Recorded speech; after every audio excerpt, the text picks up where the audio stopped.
I am Basi Patricia Atim, Communications Officer for NOIPolls.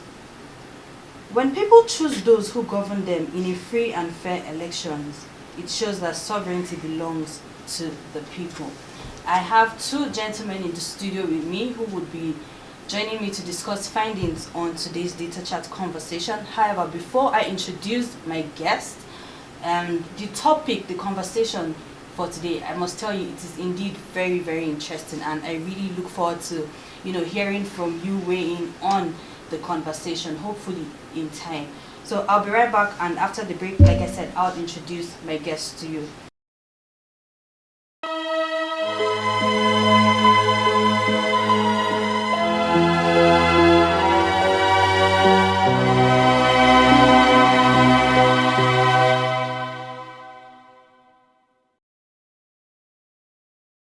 We'll be looking at vote buying poll. That's from NOIPolls Election Series, and this series is the series 4. As Nigerians count down to the 2023 general elections, many political activities and events are ongoing in pursuit of various government positions. In light of these, NOIPolls conducts its election series to seek the views of Nigerians on electoral processes, citizens' anticipation for the elections, and participation in the processes. Like I had said, this is officially the NOIPolls Election Series, so every month we'll be reeling out findings from an election poll till the build-up of the 2023 elections. So the first NOIPolls Election Series actually looked at citizens' trust in electoral integrity. The second series focused on political party affiliation. The third looked at voter registration and PVC collection rate. And like I had said earlier, this is the fourth series. And this particular series will be looking at vote buying. We had conducted a poll to get the views and opinions of Nigerians on vote buying in Nigeria. For more information on our polls and on what NOIPolls does, visit www.noi-polls.com for more information on this poll and all other polls. For live social media updates on Twitter, Facebook, Instagram, search for @NOIPolls. And this data chat conversation will be available as a podcast. It's always on our podcast on Anchor FM. So just search for data chat. You find all our data chat series, as well as other radio programs that we have had on various poll topics and conversations. Also, video recording of the data chat conversation is available on YouTube. Again, search for NOIPolls. So joining me to discuss the poll and to share insights on vote buying in Nigeria, so our focus is on vote buying and electoral integrity. I have in the studio with me two gentlemen. I have Samuel Asimi. He is program specialist at the Civil Society Legislative Advocacy Center. It's nice to have you in the studio, sir. Thank you very much for having me. Okay. I also have Abubakar Jafar. He is the Monitoring, Evaluation and Learning Officer, Resource Center for Human Rights and Civic Education. It's a pleasure to have you join me. Thank you very much for having me. Okay, so before we delve right into the conversation, what are your thoughts on vote buying? Would like to hear from you, and as I said, we'll be opening up the phone line so we could get your views on that. The menace of vote buying is gradually crippling electoral processes and undermining the efforts of the electoral umpire in conducting competitive, free, fair, and credible elections for the sustenance of democratic development in Nigeria. So I'd like to start with you, Sam. What are your thoughts on the electoral process so far in Nigeria? Thank you very much for having me. So far, if we look at the electoral process in the most recent dispensation of democracy, which we've had since 1999 onwards to this moment, we are not where we want to be, but we've made some progress. And I think issues like vote trading, which involves the buying and selling, just highlights that, because we're at the point when the votes don't count, and now the votes count. That's why the politicians want to buy them. Largely, they count to some extent, comparatively to the previous years. So this is now a new challenge we still need to surmount. So generally, citizens need to understand that we can't rest. We still need to demand more. We need to strengthen our electoral process. If citizens demand more, if citizens ask for more, these processes would be strengthened because the voice of the citizens is actually very critical. So if you look at it, there is progress, but we still have a lot of work to do. Okay, that's fine. So just hold that thought. Like you had said, the process so far, there's still a lot more to be done. But let's just quickly take the poll presentation so we can hear firsthand what Nigerians, what our poll findings, had to show from the poll conducted, where we had asked Nigerians their thoughts regarding vote buying. So I have Chidi Akubwe. He is the team lead opinion polling unit for NOIPolls. He would be running through the poll findings. So Chidi, over to you. Thank you very much, Patricia. NOIPolls conducted this election series poll to seek the views of Nigerians on vote buying ahead of the 2023 general elections. This is the 14th series of the monthly election polls as Nigerians count down to the 2023 general election. Election is a process where the populace is given the opportunity to choose their leaders at various levels, from the federal to the state and then to the local government in a democratic dispensation. Nigeria will be going to the election booth early 2023. And this survey was conducted just to get the views of Nigerians on vote buying. And we asked Nigerians who claimed that they've registered to vote issues surrounding vote buying. Aside knowing whether they've registered or not, we've also asked whether they've collected their permanent voters card. 86% said yes, that they have their permanent voters card, while 2% said that they applied for transfer, and 12% say they have a temporary voters card. The next question we asked is that we wanted to ascertain the degree of voting certainty among respondents who stated that they have collected their PVC. 83% indicated that they are absolutely certain, those who claim to have registered and those who claim to have their PVC. 83% stated that they are absolutely certain that they will vote in the 2023 general election, while 9% say that they are fairly certain, 4% say that they are not certain, while another 4% say that they will not vote at all.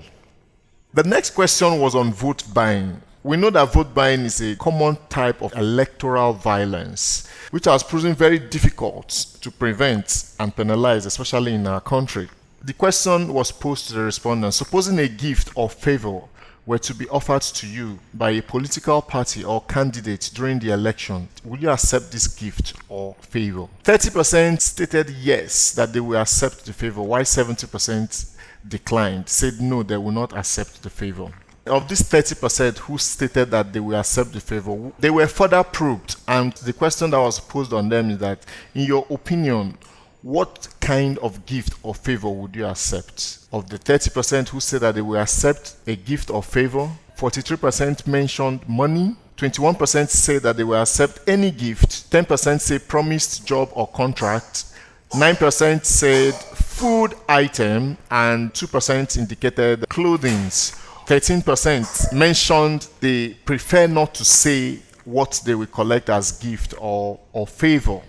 We further went ahead to ask them a very, very sensitive question. And the question we posed to them were, will this gift or favor influence your decision to vote for the political party or candidate during the election? 26% said yes, 64% said no, 10% preferred not to say, while 26% said yes, that the money or whatever they collect as gift or favor will definitely influence their decision to vote for a candidate or a political party.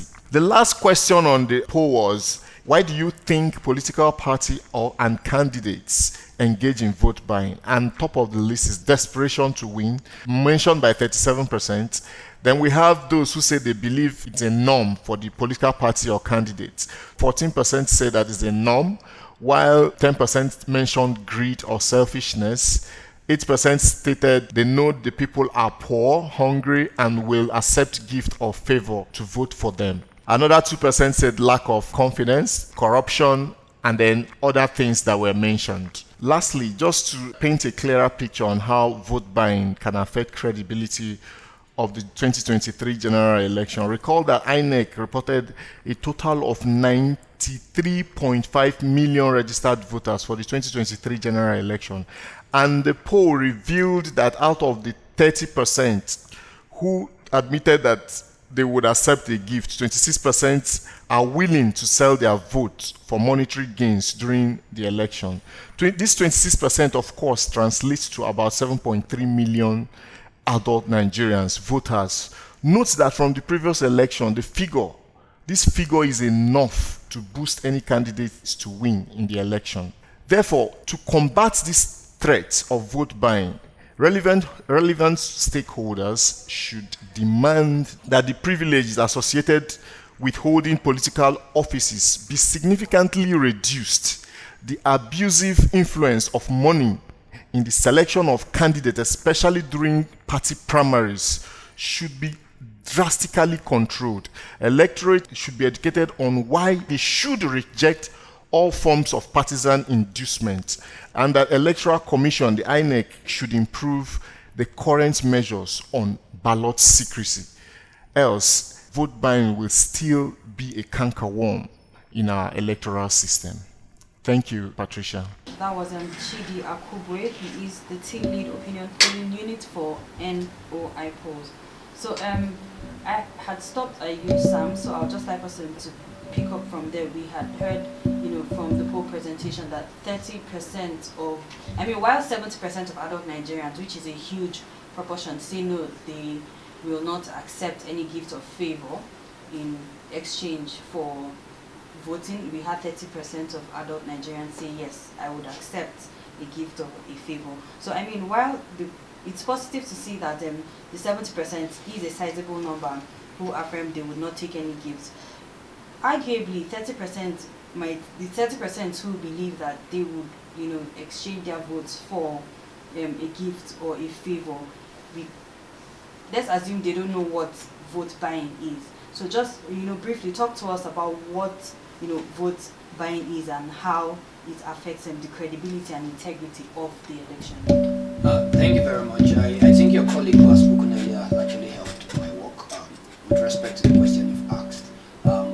Just to be very basic, vote buying is actually when you sell your right to vote, in the sense that you actually vote in a certain pattern because you've been induced, either through money or through whatever other means, through clothing. You can see other items on the survey. So generally what that just means is you're just voting because you've been given some form of inducement, and that in itself is actually a threat to democracy. You see the figures from the registered voters, over 90 million people. You discover that the amount of those who have said they are going to actually, it's going to influence their choice. That's about 7 million, and that's, like your colleague mentioned earlier, is enough to sway the vote. In the last, you could say in the last 4 years, this has actually been an issue, and like I earlier pointed out, it's actually tied to the beauty of the elections and how votes now count. That's why they now want to get them. So citizens should actually first of all be aware that they now have power, because your vote is actually very expensive. Your vote is powerful. The political elites know this, and those who don't have the interest of the people at heart are actually coming for this with funds and with money.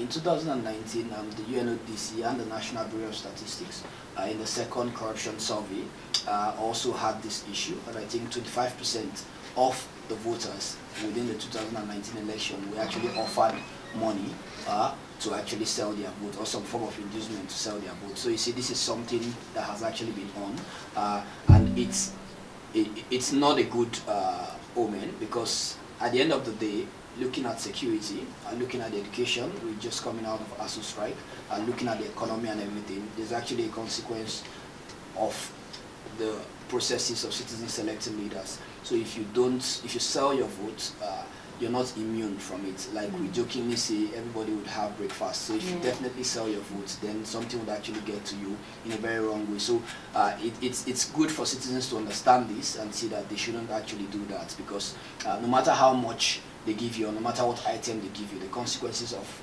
selling your vote and also being getting money or whatever equivalent is actually disastrous. Okay. And let me come to you, Abubakar. Does vote buying recur only at elections? I mean, some would argue it occurs at campaigns, during campaigns, at primaries as well.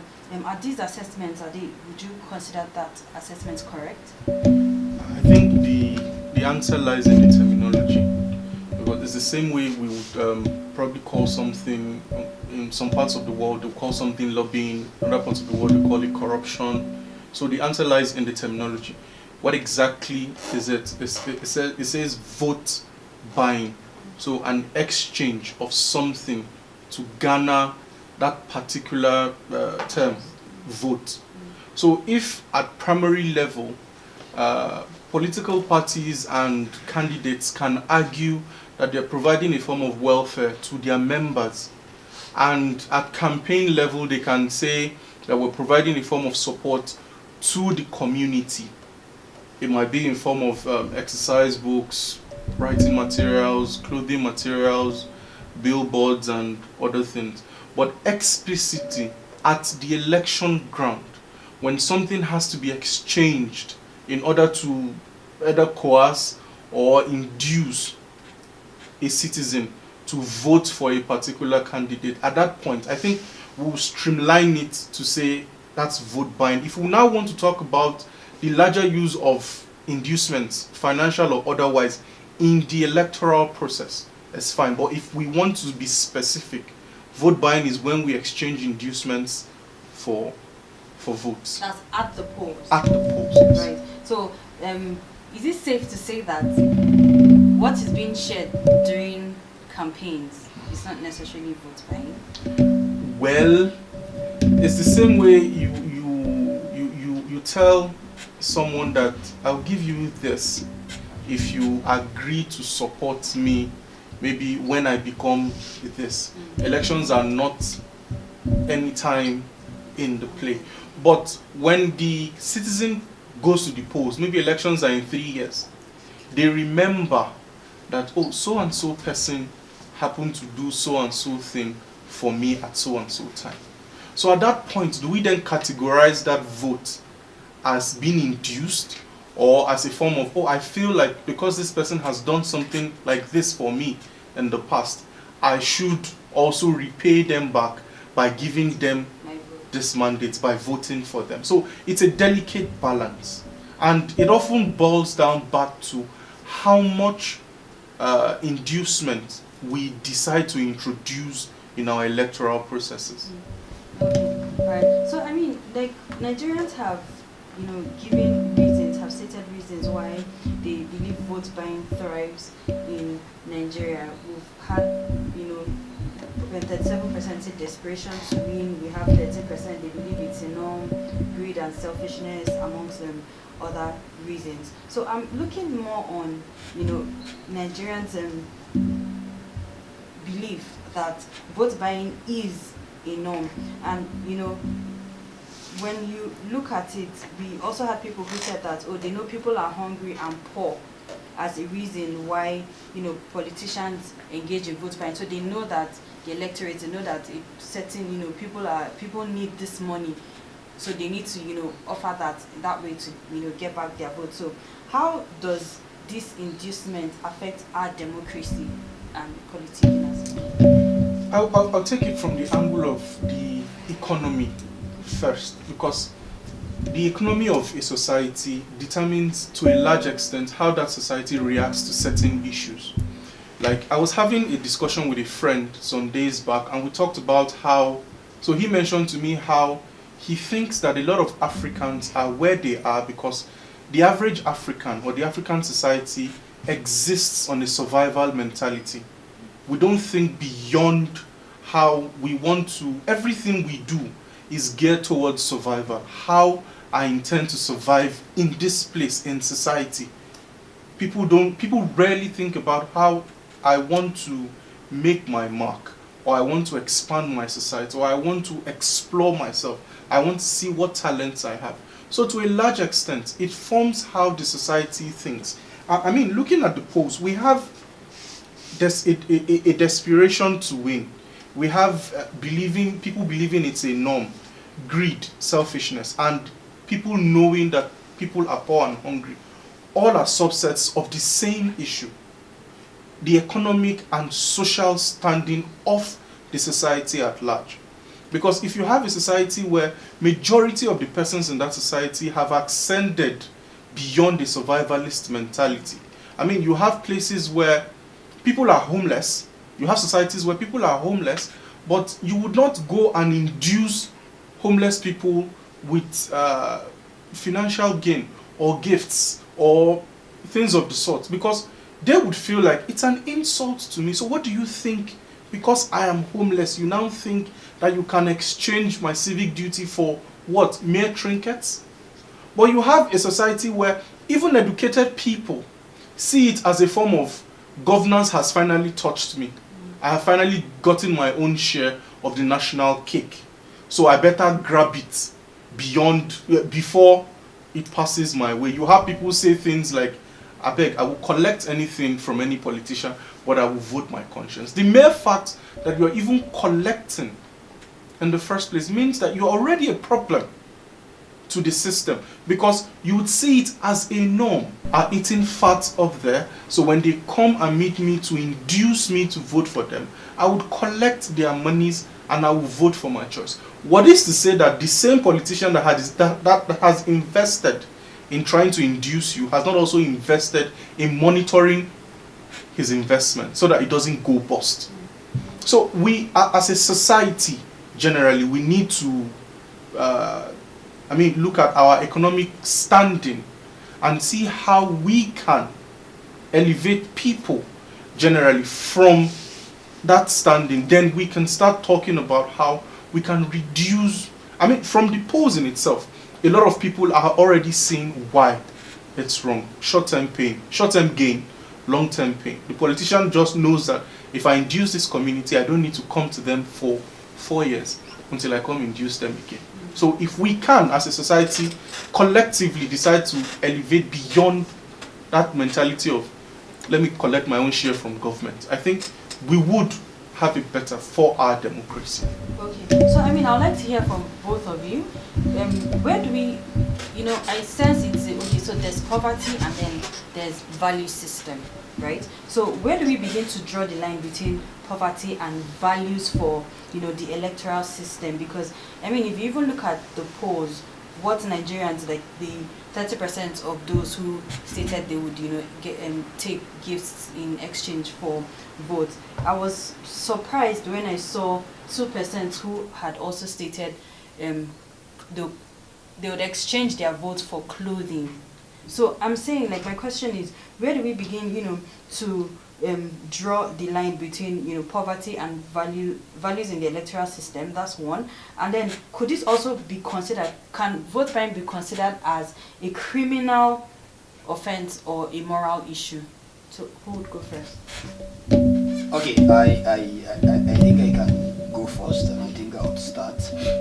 So looking at the issue of vote buying, especially within the context that you've mentioned, so first of all, I think yes, it's a moral issue, because we've had, like the previous speaker mentioned, we have like a sort of moral deficit where citizens need to understand the effects of this. Then on the flip side, it's also important to understand the nuances of these issues. We have a 33% unemployment rate. That's 1 in every 3 Nigerians is unemployed. To add to that, 20% of Nigerians are also underemployed. So you add that together, that's 1 in every 2 Nigerians is either unemployed or underemployed. You look at in terms of income inequality, you look at all these issues. Then you understand it's some people will tell you it's an intentional act by political elites, some political elites, to keep the people poor so they can actually use them to actually get to power by giving them crumbs. We've had cases where citizens go for as little as a handful of onions, sachet of salt and a sachet of tomatoes. Just we've seen that certain states around the country, and that's actually really sad. So it's important to balance these issues, because we saw what happened with the conditional cash transfer, where they were giving some certain poorest of the poor some certain amounts of money, and you heard arguments that these people, where they are, really need lots of funds. But looking at it generally, I think it's something that should be discouraged generally, because no matter, there's no amount the political elite would give you that will be more than the equivalent of your votes. We can see it in terms of security as a country. We've never had it as bad as things are. You'd have daring attacks in different areas. We can see it in other aspects of the economy, like my colleague mentioned, and also you can even see it in terms of the educational system. Then coming closely or linking it up with the question if it's a criminal or it's a moral issue. Yeah, so if we stretch it aside even the vote buying, look at inducement generally, you could see those, it's crossed the line of morality to you trying to influence the pattern where someone is trying to vote. And this now brings the argument of not just even on the election day, but also of how political parties are funded. It brings issues of political party campaign financing and even that of candidates themselves. Because you would have to now ask, how are these funds actually even moved through the systems? We use financial institutions to move these funds. How are these individuals able to actually make these transactions? Why don't we have law enforcement officials getting them? Because we've seen, thankfully, in the recent primaries we had, we've seen ICPC and EFCC make one or two efforts around arresting individuals, but it's important for us to also see the big fishes who actually sent those individuals also facing the law, not just individuals who are the foot soldiers there. So I think that's also important. Then secondly, we have laws that can actually strengthen and prevent these issues from happening. So political parties generally are supposed to send their audited financial statements to INEC. INEC is actually supposed to see them by law. This is going by the constitution. The Electoral Act gives spending limits of political parties. So there are certain amounts they are not supposed to spend more than. Who's enforcing this? Who's ensuring that this is actually in place? The banks, they have suspicious transaction reporting that they are actually supposed to carry out and report to the NFIU. Who's ensuring that this is actually working as well? Because until we begin to see how to ensure that the enforcement of all these rules and regulations that we have are in place, then we can't really deal with these issues, because it still goes back to funds, it still goes back to how funds are moved within the financial system. So yes, you can say it's a moral issue, but it's also a criminal issue when you look at it, because at that point, it stretches beyond you just trying to get someone to you, maybe breaking some sort of electoral laws and other laws that are actually set in place. Thank you. Okay. So, like he said, it's the intersection between criminality and morality borders around how we enforce our laws, because evidently we're supposed to know around the whole electioneering period how much this party has, how much this candidate has, how much this candidate is willing to spend, and what is left. And so the crime around vote buying is how these funds are able to be moved in quick time to get to their destination without even triggering a sort of, oh, okay, there's been a suspicious movement of X amount or Y amount within certain localities. Do we look at this? Do we not look at this? Then you hear of support groups, and so how do we then curtail support groups, this group, that group, and everything, doing things within the ambit of the law, especially with regards to campaign financing? You can have, we hear that this party has X number of support groups that are officially recognized, and Y number of support groups that are unofficially recognized. And all these people get funding. Funding from where? From who and how? So I think we as citizens too have a moral obligation to ask these questions. Fine, you want to induce me. Where is this money coming from? Where is it coming from? I know times are hard, and sometimes it's hard to ignore the privilege that comes with not being able to experience what a lot of other Nigerians are experiencing. But it is also key to understand that we need to, in the short term, reject these inducements if we want to, in the long term, enjoy the benefits of a clean electoral system. Okay. So before we go on a short break, just very quickly, we had talked about laws guarding against some of these electoral practices. And so when we look at the Nigeria's Electoral Act, given the recent amendments, so I would still want to ask, are there laws that are actually specifically guarding against corrupt and electoral practices as vote buying and maybe inducement? And how well has commissions, stakeholders, and even relevant authorities fared towards implementation? Sam had hinted earlier that we might have a little bit of work, in fact more work to do when it comes to enforcement and when it comes to implementation. So just very quickly, talking about the Electoral Act, the recent amendment. So do you think these reforms are effective and sufficient enough?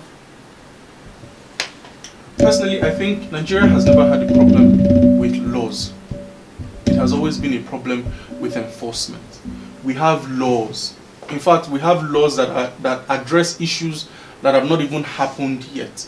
We even have some laws that address gray areas. Our problem has always been with enforcement. Now the question is, there is evidence as to a certain person either offering inducement or inducement. How do those persons get punished? We have laws that state that this is this, that maybe a jail term, a ban from political activities, or the punishment as the law has prescribed. How do we get people to actually enforce those rules? Then you have cases of collusion. Somebody has induced maybe a citizen for a vote, and the law enforcement agency at that point wants to perform its duty as enshrined in the Constitution to either arrest or remove those particular persons from the area. You have an emotional reaction to that scenario where people say, leave him now. It's not the first time. It's our person. So we have that problem where we have a lot of laws. People complain about not having laws, but enforcement is where the problem is. Then when we now decide to enforce, we have an emotional reaction to a lot of things that happen, that after all, it is a norm. How do we then delegitimize these issues if we, the citizens, do not consider it a crime? And the court of public opinion passes its judgment before the court of law can even decide on the case. Right. So that's it for now, Abuja. We'll take a very quick break, and when we come back, we will open the phone lines to hear from you and weigh in on the conversation. We'll be right back. Welcome back. Are you just tuning in? We've been looking at Nigeria's electoral system with focus on vote buying, political parties and candidates engaging in vote buying, associated problems, downsides to democracy and elections and advocacy. What are your thoughts? What ways to better address these? So we'll be opening up the phone lines. We'd like to hear from you. We'd like you to weigh in on the conversation. Will you accept favors or inducements from a political party or candidate in exchange for your vote? Let's hear from you. The numbers to call is 081 842 70287. I'll take that again. 081 842 70287. Alternatively, you can also call in on 081 842 70265. 081 842 70265. So we'll be waiting to hear from you to weigh in on the conversation. What are your thoughts on vote buying? What are the associated problems? And what are the downsides to democracy? And will you accept favors or inducements from a political party or candidate in exchange for your vote? So do call in and weigh in on the conversation. So we have been looking at, having a credible having a credible electoral framework, system and process is crucial for the integrity of a country's election, leadership recruitment process, as this in turn aids the growth and strengthens democracy. So I'd like to ask Sam, what can be done to dissuade vote buying or vote exchange inducement to stop people from exchanging during elections? Yeah, so I think two things. So the first, you look at the supply side, and also you look at the demand side. So how you do that? First of all, enforcement in the terms of enforcing existing registration legislations in line with the Electoral Act, which prohibits issues around briberies to get votes or to maybe elect individuals, and also you now also work on sensitization. So starting with the first, enforcement, which is dealing with the supply side. So here you work with the ICPC, the EFCC, INEC themselves, relevant anti-graft agencies, the banks and the rest. They ensure that political parties conform to the laid out guidelines for political party financing. Candidates themselves conform to the required regulations. Nobody is exceeding the financial cap they're supposed to exceed. No one is actually filing wrongly what they should, because if you even look at the Electoral Act, accountants who actually even help politicians also file erroneous filings also have their own punishments there. So it actually has far-reaching legislations and far-reaching laws that can actually help this things, the country and the electoral process get better. So I think the first step there is to enforce them in the first place. INEC should also ensure that the audit statements, financial statements of political parties are up to date. They ensure that they rigorously follow them and ensure they actually apply that. That's one. Okay, sorry, let's just quickly take this call. Hello, good evening. Your name and where you're calling from. Welcome to Data Chat. Let's hear from you. Hi, good evening. My name is James I'm calling from Lube. Oh, you're welcome, James. Thank you. With regards to the question on what can help cause vote buying, I think part of the problem is that is the vote party that we tend to deal with. So I think reports are out there that general election after general election, the proportion of voters who turn out at the ballot seems to be diminishing consistently, election after election. So I think because the numbers are small, it's easier who wish to pull out money. If Sorry, please, can you change your position? We can barely hear you. Okay. I was saying that I think contribute to vote. Okay, please kindly call us back. We are finding it a bit difficult to, hear what you're saying. So again, the numbers to call 081 842 70287, 081 842 70287. Alternatively, you can reach us on 081 842 70265. I'll take that again, 081 842 70265. So yes, Sam, you were talking about enforcement. Sorry for that. No, that's fine. So the first part I was talking about was on the supply side. That's enforcement of existing laws. Then the second part is actually moving to the demand side. So here now you're meeting the citizens who actually buy these goods. There you have to sensitize them, which is actually what NOI is currently doing, which I think is commendable. There you have to let them understand that whatever you collect from a certain politician or a certain political party, either for themselves or on behalf of somebody else, has its own effects. Okay. Hello, welcome to Data Chat. Your name and where you're calling from? I'm calling from Philippines. My name is Emmanuel. Okay, hello, Emmanuel. Yeah. You see, Nigeria's problem is that the poverty rate in Nigeria is making people to collect money from politicians to vote. Because why? Our politicians are not trying. Nigeria is a great country. Okay, let's check out, there's no election that Nigeria will do that is free and fair. Everything you did. Okay, now let's talk about France elections. Emmanuel Macron. You understand? Nobody, everybody watched the election. Everybody see how it goes. Nigeria is a corrupt, the country that the politicians have already spoiled the country. You understand? And the poverty rate in Nigeria is high. That's just the truth. You see, but them, all these men, they believe that they have money to bribe us. And it's not possible. Now, you collect 10,000 naira for 8 years, you suffer for 8 years.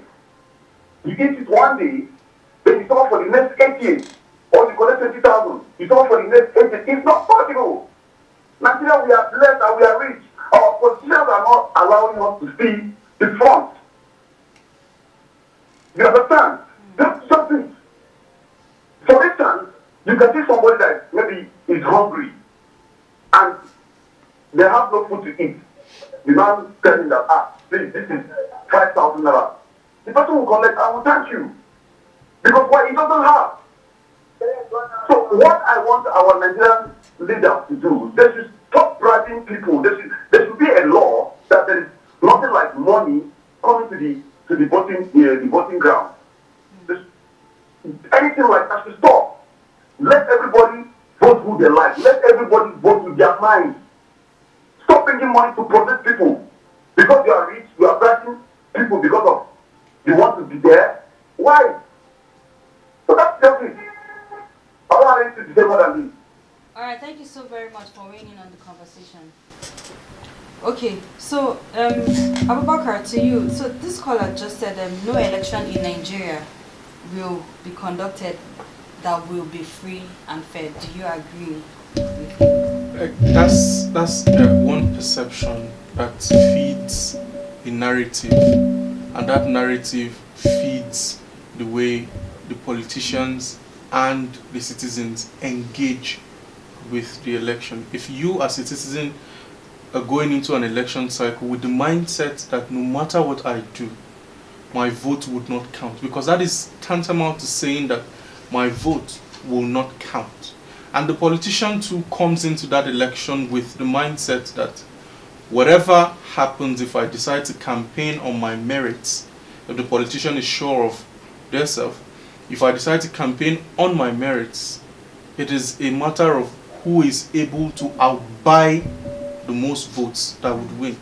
That feeds that narrative. And so both citizen and politician comes into the election with the mindset that the citizen comes into the election with the mindset that I'll collect the highest money and vote for the highest bidder, and the politician comes into the mindset comes into the election with the mindset that I would, whatever anybody has decided to spend, I would outspend that person. And so if people come into the election without the mindset of even spending at all, I would induce as many people already have lost faith in the system. And you have the actors that would decide, since they have lost faith in the system, I'll manipulate the system to favor me. So it's either we decide on our own that we want the system to be better, and so we would work towards making it better, or we just leave it for all comers to decide how they intend to process the system. Okay. Alright, so while we round up the conversation and we round up the show, just very quickly, can you tell us what organizations like yours, Sam, is doing towards desensitizing people, particularly electorate, on practices just as vote by that they need to exchange their vote for a favor or for a gift, and how do we begin to change the narrative? Yes, thank you very much, Patricia. So quickly, we work on the supply and also on the demand side, like I mentioned earlier. So I work very well with the anti-corruption agencies, ICPC, EFCC, NFIU, and a couple of others, to ensure that they actually follow these rules and regulations. We also engaged with INEC. We still have that continuously to see how this is strengthened, and also with the citizens as well through stakeholders engagement, town hall meetings, radio events as well like this, and We just even wrapped up a law enforcement engagement yesterday and today, where we also engage with law enforcement officials to ensure that they display a high level of ethics and integrity. But generally, just to add that I think citizens need to understand that it's our right to actually cast our votes. It's very important. So the political elites who don't mean well for the country want citizens to believe that there is no hope, want them to feel despondent, and want them not to trust the process. So yes, the process is not 100% perfect, but you really have to engage in the process for it to change.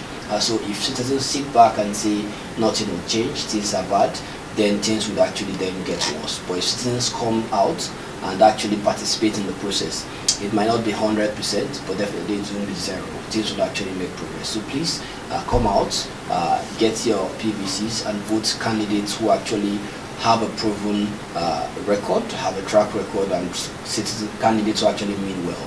Thank you. All right. So Abubakar, in 3 seconds or 30 seconds, just any last words? Sam has said it all. We want a country we are proud of. So we cannot relent. We need to engage the system. We need to continually engage the system. We need to ask questions. It's our right. A vote is a public good. It's a public service. So we need to continually ask questions and engage the system. Okay. All right. Thank you so very much, gentlemen. For you listening, thank you for tuning in. We've been speaking to Samuel Asimi, Programs and Specialist at the Civil Society Legislative Advocacy Center, and Abubakar Jafar, Monitoring, Evaluation and Learning Officer, Resource Center for Human Rights and Civic Education. Thank you so much for joining us on today's edition of Data Chat.